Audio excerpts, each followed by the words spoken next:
Good morning, Boone. Good morning, Mel. So previously we've talked about high blood pressure and how we should measure it and why we should measure it. But some of the patients we see actually have the opposite problem, low blood pressure. So the first question, Boone, is low blood pressure dangerous? Is it something you need to worry about? Great question. Low blood pressures typically cause a significant amount of symptoms, a lot more than symptoms of high blood pressure, but they are not usually dangerous. So low blood pressures do not usually lead to a life-threatening condition like heart attack or stroke, but can be more debilitating for patients because of the daily constant symptoms of having a low blood pressure state. And that would be something like feeling dizzy, tired, lethargic, fatigue, having brain fog, having palpitations, and interestingly, shortness of breath and chest pain, all of which can sometimes be attributed to a low blood pressure state. And why might you have a low blood pressure? Why are some people naturally have low blood pressures, whereas others might naturally have high blood pressures? So Mel, you know that we kind of run the Imperial Syncope Diagnostic Unit together, and we've had considerable experience with tilting over, I would say, 10,000 patients now over the last 10 to 12 years. We've been running the unit. And actually, one of the things about tilt testing is we often see patients with low blood pressure. And when we ask the question about the risk factors that predict low blood pressure, I guess the single most important reason that I've found is that it runs in the family. So you can inherit diabetes, you can inherit hypertension. And in the same way, if one or both your parents had low blood pressure when they were younger, or if one or both of your parents felt faint, for example, or dizzy, and has a tendency to ongoing faintness or dizziness, then it's possible that you also have blood pressure. And this runs in my own family, where both my mom and my dad have low blood pressures. They've got other things that affect them in their health, but blood pressure is not one of them. And I, as a consequence, have always had a low normal blood pressure. And it just so happens that, you know, I think that's one of the strongest reasons why somebody might have low blood pressure. Now, there are what we call secondary reasons, which are very rare, but these are conditions such as an endocrine disorder called Addison's disease, where your adrenal gland doesn't produce enough of the hormone that maintains a high blood pressure. But that is a very specific condition, and in my experience, quite rarely seen in my clinic. Obviously, I'm not an endocrinologist, but it's something you should look out for if, for example, you have features of extremely low blood pressure, and certainly speak to your GP about that. If you have other symptoms, for example, vomiting, if you're hyperpigmented, for example, your skin turns brown or gets very dark. These are some of the other features associated with Addison's. Okay. And is there a blood pressure at which you would be worried? So if, you know, how low would it be for you to be an emergency, for example? Yeah, so I don't have a cutoff point, because in my experience with my own wife, for example, who has a resting blood pressure of 95/60, I'm not bothered at all because she's not symptomatic. And this is quite key. If you're not symptomatic, that means you don't have any symptoms of lightheadedness, you've never fainted, you don't feel dizzy, then I don't think I would like to specify a cutoff value.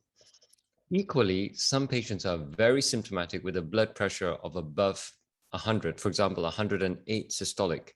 And those patients can be highly symptomatic. So even that kind of normal range blood pressure in that highly symptomatic group of patients can cause a problem. But typically, from a medical point of view, we consider a blood pressure below 100/60 as hypotensive, and actually symptomatic below 90/60 as the thing that makes us a bit concerned. But in my mind, you should anchor that with your symptom profile to really know whether your blood pressure is going to be a problem or not. Fine. So if you're not having symptoms, actually a low blood pressure is not a problem. It's not like high blood pressure, where if you don't have symptoms, then it is a problem. Exactly right. Okay. And so if you're, say a patient is, or a person is worried about and they're having some of those symptoms that you were talking about, so the dizziness, the chest pains, the palpitations, is it a good idea for them to measure their blood pressure and just get an idea? And if so, how often, and how should they record it? Excellent question. If you're dizzy, lightheaded, or have symptoms that you think can be attributed to blood pressure, go ahead and pick up a 30 to 40 pound decent blood pressure cuff. And these machines you can find on stridebp.org. And you can measure the blood pressures in a way that we described in our previous talk that we did, Mel. But there's one additional aspect that I would like patients to know how to do, and that is an orthostatic challenge, or simply put, a sit to stand blood pressure change. And the way we do this is to get a patient to be sat down for at least a couple of minutes with some slow breathing, and then to measure the blood pressure in the way we said, which is 3 times, ignoring the first reading, taking the next 2.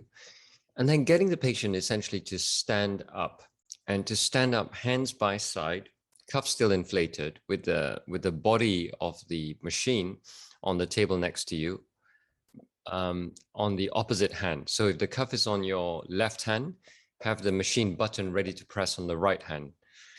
And then press the button whilst you're standing. And if you have somebody with you, get them to record on a piece of paper and press the button for you. That would be even better, because I want you to be fully upright and actually not fidgeting, with the legs shoulder width apart, hands by side.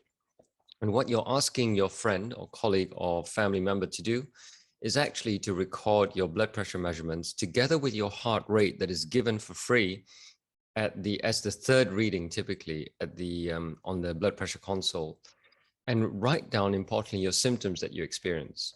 So there is something called orthostatic intolerance, where when you stand up, the blood pressure will pool with gravity. And as the blood pressure falls, you tend to develop more of the symptoms of lightheadedness, fatigue, shortness of breath, palpitations, dizziness.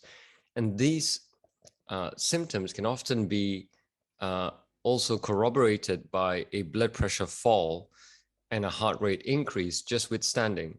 And that's often a dead giveaway, because if you have these readings when you first come to see me in clinic, or your GP, it may be that the diagnosis will become very apparent, that you have what's called a tendency to orthostatic intolerance. That is, when you stand up, blood pressure falls, and you get the reproduction of your symptoms. That's very helpful. Thank you. And we've alluded actually to the why that happens, and why standing is so complex and so challenging in some patients. So that was also on our website, some previous recordings. But Boon, say we know that now that we've got an orthostatic intolerance syndrome, what can we do about it? Is it something you're committed to for life, or are there medicines? Are there things we can do? So I think, just before I answer that question, I think it's worth, if it's possible, to kind of share the screen. And here I want to share with the audience a free to use resource called stopfainting.com. I think that's why you're here watching this webinar. But if you go onto this "Why Do I Faint" link, you can see that what happens, and this will be useful in answering your question, Mel.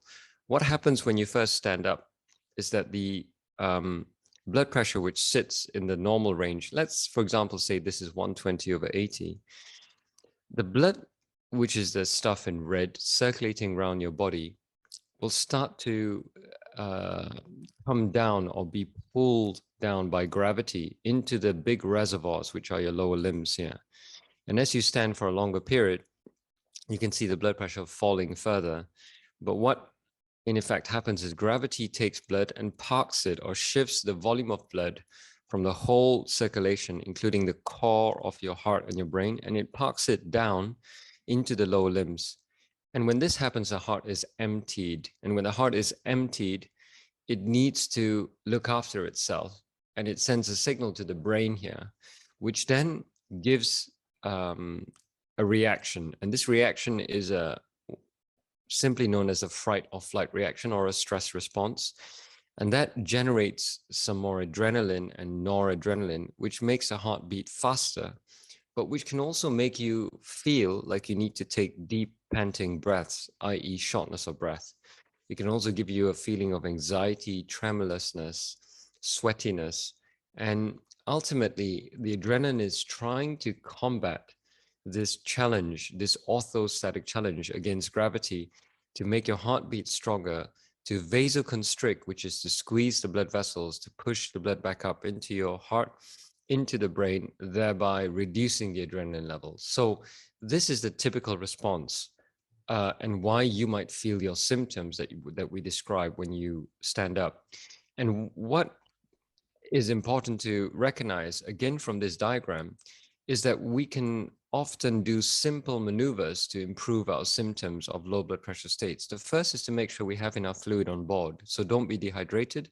And typically, the hydration that is most important is first morning hydration, i.e. bedside hydration.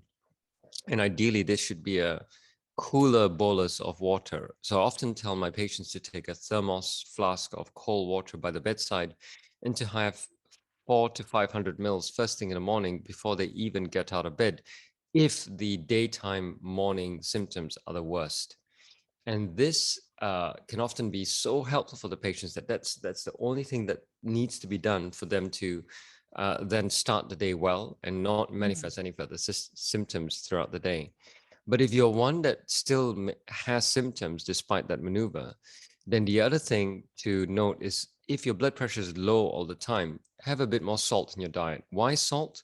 Salt actually keeps your blood pressure high and it keeps the fluid volume intravascular. So it kind of keeps some of the fluid in. So when you have more fluid and salt, your blood pressure can rise slightly.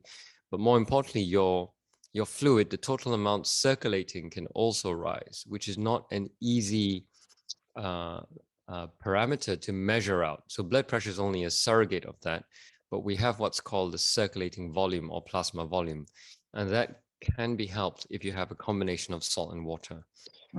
The other thing, oh, okay, go on, Mel. Yeah. No, I was just going to say that sometimes explains why if somebody is dehydrated, say they've been for a run or they've had alcohol, their symptoms of low blood pressure can get much worse because their blood volume is lower.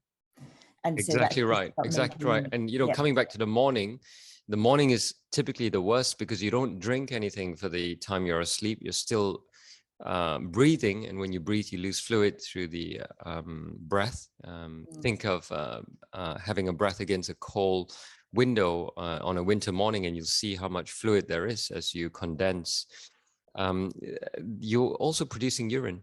And you're sweating, of course. So you're sweating under the sheets, and you might be evaporating as soon as you sweat to keep you cool.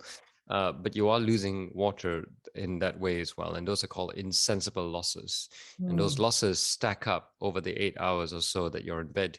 And that explains why most people feel very unwell first thing in the morning if you have a tendency to low blood pressure states. Yes.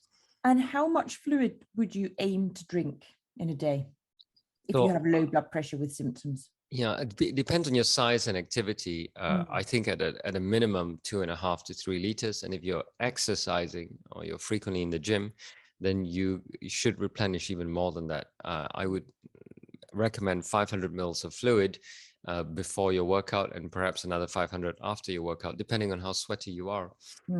There is another tip here, which is if you're constantly working out and if you find salt particularly difficult, you could go for one of those isotonic salt solutions or isotonic tabs. And there are certain brands that you can get online, such as Science in Sport, SIS, or Nuun, NUUN, or ORS. Are some of those. I mean, I don't particularly favor one over the other, but just Google it and you'll find it that these electrolyte tabs, which are what, say, ultra endurance athletes use on their training runs, can be also helpful to get the electrolytes in first thing in the morning and pre-exercise. So that's fluid and salt or oral rehydration solutions. Anything else to help the low blood pressure? So if I get you to look at this figure again, One of the things that is happening quite significantly here, and if I exaggerate this person, is pooling. And when we pool blood Mm. in the lower limbs, what we should try and do mechanically is to squeeze this blood that's pooled in the lower limbs and squeeze it to push it back up.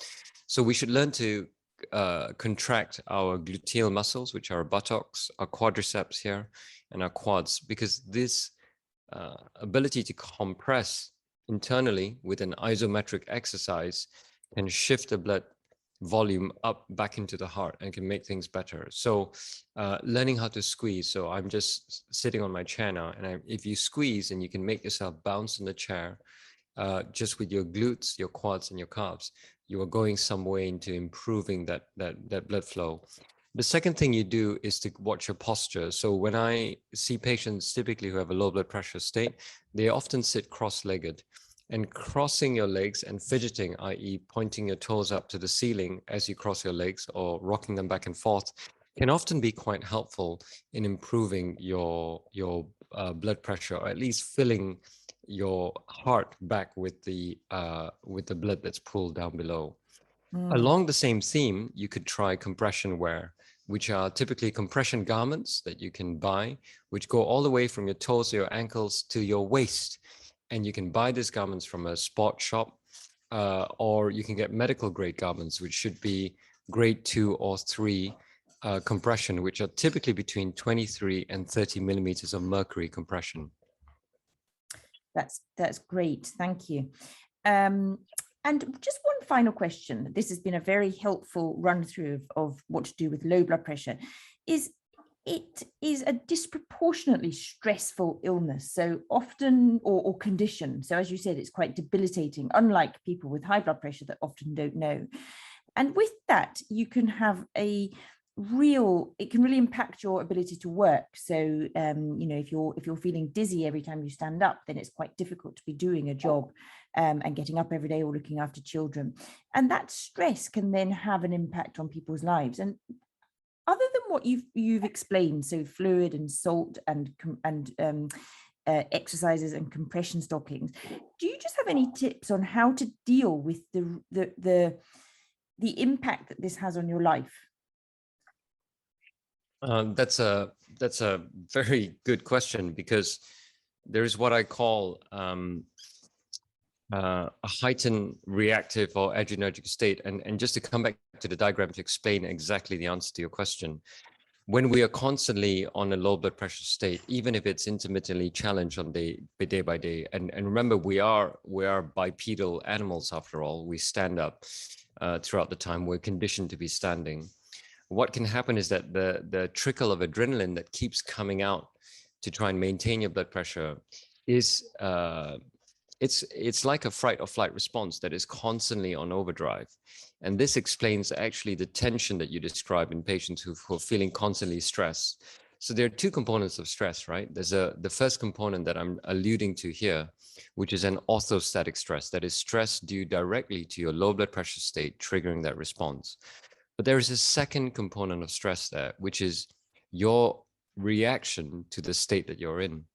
And if that is causing you stress, the answer to your question is to try and mitigate that, to understand, first of all, the principles of making your symptoms better with all the things that we talked about, with fluid, salt, compression, but also to get your mindset to not react in the same way that it's conditioned to react.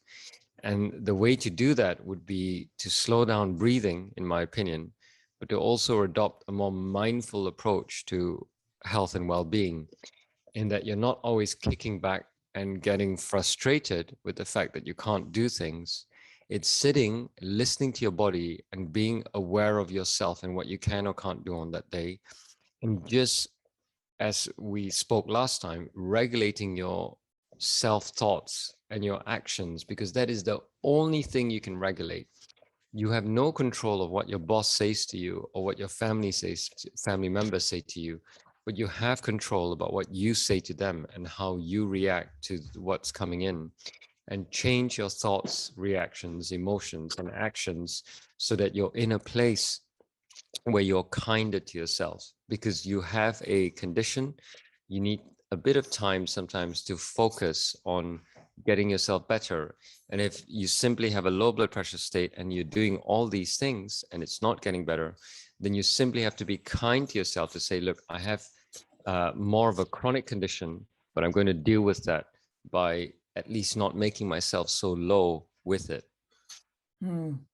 That's incredibly helpful. And we'll talk more about that self-regulation in another session. But thank you very much, Boon. Thank you. Thank you, Mel.